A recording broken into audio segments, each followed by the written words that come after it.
6-2 in Miami. Linda Noskova erased her 6-2, 6-0 in Indian Wells. Teresa Valentova dispatched her at the Qatar Open. Before those, stretching back to her earliest professional days, names like Vondrousova, Krejcikova, Ververtova, Buzkova, Siniakova, Martinkova, Knudsen, and Zarica had all contributed chapters to the same story. The Czech Republic produces tennis players the way certain soils produce particular grapes, something in the coaching infrastructure, the academy culture. The emphasis on power serving and aggressive baseline tempo creates a template that Eala's game had never found an answer for. Her return-oriented, patient, tactically flexible style, so effective against players from other traditions, seemed to short-circuit every time it encountered the Czech blueprint of heavy pace, delivered with minimal hesitation. The Miami loss was the one that crystallized the narrative in the public consciousness. Eala entered that match ranked a career-high 29 in the world, riding the afterglow of consecutive deep runs at Dubai and Indian Wells. She was the 31st seed. She had beaten Laura Siegemund and Magda Linette with composure that suggested she belonged firmly in the second week of major tournaments. Then Muchova walked onto the grandstand court and delivered something closer to a masterclass demonstration than a competitive match. 22 minutes for the first set. 6 points won by Eala. 32 total errors against 7 winners.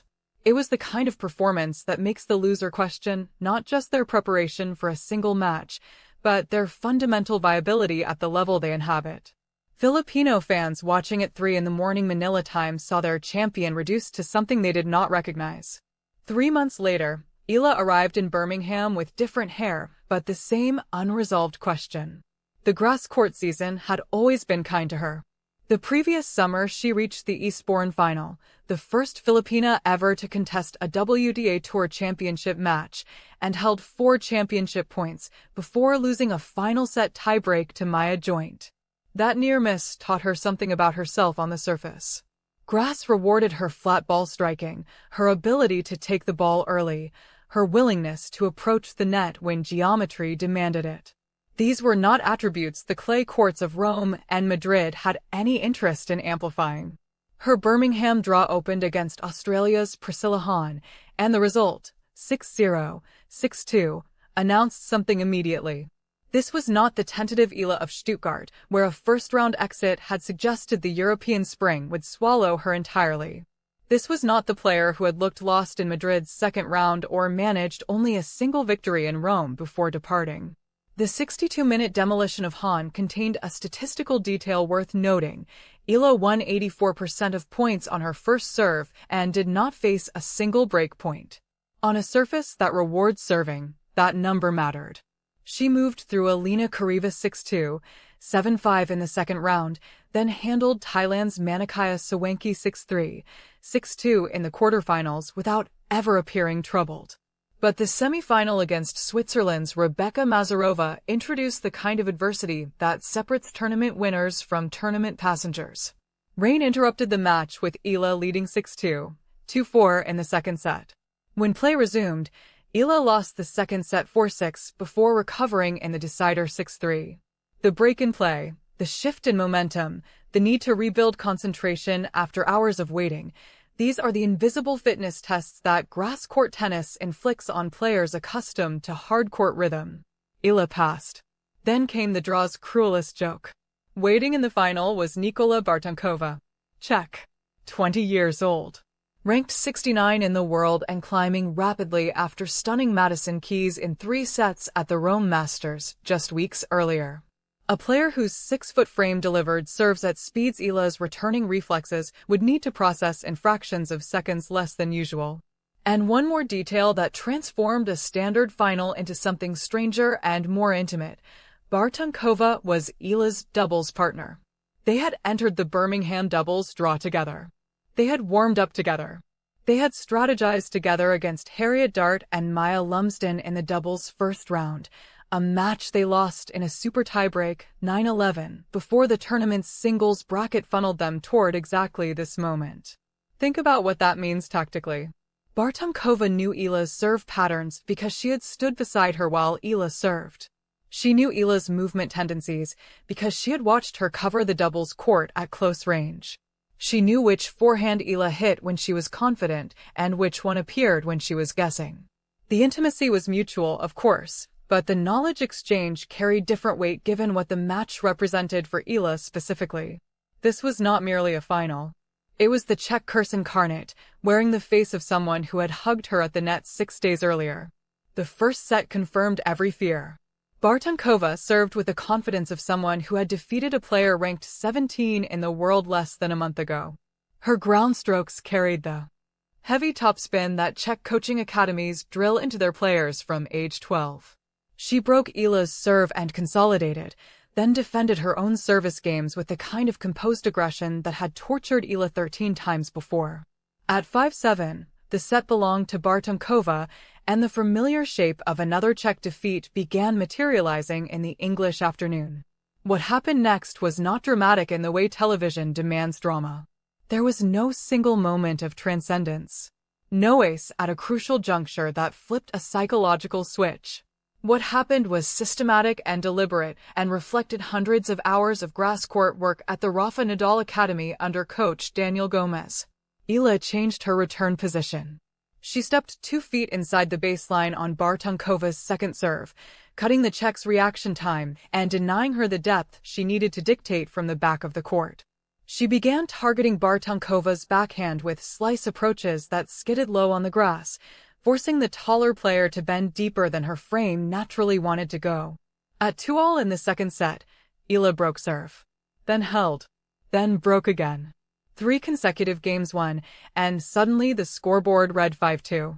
The Filipino contingent in the stands, and there was one, as there always is wherever Eala plays, the diaspora community materializing with flags and organized chanting sections that transform intimate English tennis venues into something resembling a Manila arena, began generating the kind of noise that grass court decorum typically discourages. Eala served out the second set 6-3, and for the first time in the match, Bartonkova was the one who looked uncertain. The third set was where the match became something worth remembering beyond its statistical significance. Both players held serve through 6 games. Neither offered the other a single break-point opportunity in that stretch. The quality of tennis was remarkably high for a WTA 125 final, grass court rallies that combined power with touch, serve and volley approaches mixed with baseline patience, the kind of tactical variety that the surface uniquely rewards. At 3-all, 4-all, 5-all, neither player blinked.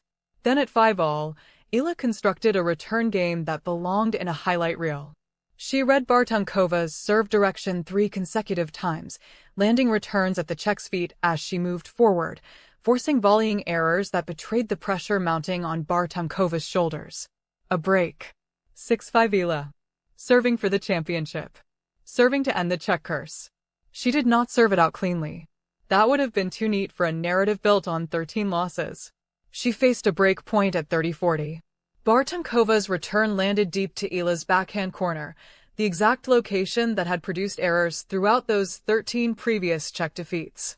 Eala stepped into the ball instead of retreating. She drove a backhand cross-court that clipped the sideline and drew a netted volley from Bartonkova. Deuce. Then advantage Eala.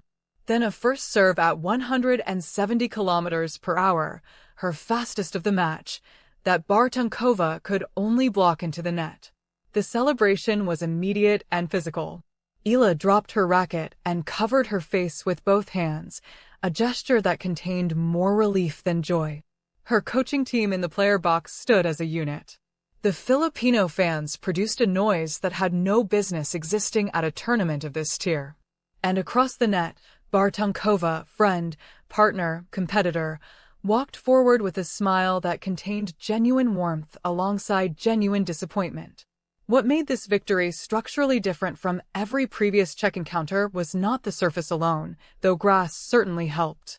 It was the fact that Eala competed for 2 hours and 27 minutes without ever retreating into the passive defensive posture that Czech power had historically imposed on her. In Miami, she had committed 32 errors because Machova's pace forced her into reactive positions from which only defensive replies were possible. In Birmingham, She maintained offensive initiative even when Bartonkova's serves pushed her behind the baseline. She came forward 41 times during the match and won 29 of those net approaches. On clay or hard courts, those numbers would have been suicidal against Czech-caliber opponents. On grass, they represented a tactical blueprint that finally, after 13 failures, cracked the code. There is a temptation to frame this victory as destiny fulfilled or curse broken through sheer willpower. The reality is more interesting and more instructive. Eala did not overcome 13 losses through belief or emotion or the support of her compatriots, though all of those elements existed within the afternoon. She overcame them through specific technical adaptation to a specific surface that altered the geometric relationship between her game and the Czech template. The low bounce of grass neutralized the heavy topspin that Czech players use to push opponents deep. The faster surface conditions rewarded Eala's flat ball striking rather than punishing it. The serving advantage that grass provides reduced the dominance of Bartonkova's return game. These were not mystical breakthroughs. They were engineering solutions applied under competitive pressure. But here is what matters beyond the tactical explanation. Eala now holds a title on grass. Her first surface-specific championship. Her second WTA 125 trophy after Guadalajara the previous September.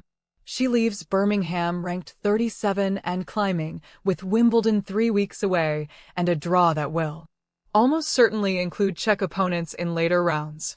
The question is no longer whether she can beat them.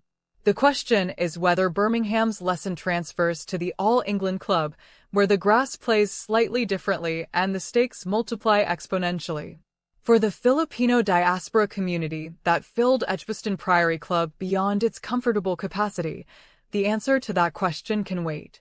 What happened on June 7th was enough. Their player, the girl from Manila who left home at 13 for an academy in Mallorca, who graduated into professional tennis without a federation capable of supporting her daily, who built a career through adaptability and intelligence rather than overpowering physical gifts, stood on an English lawn holding a trophy that required defeating the nationality that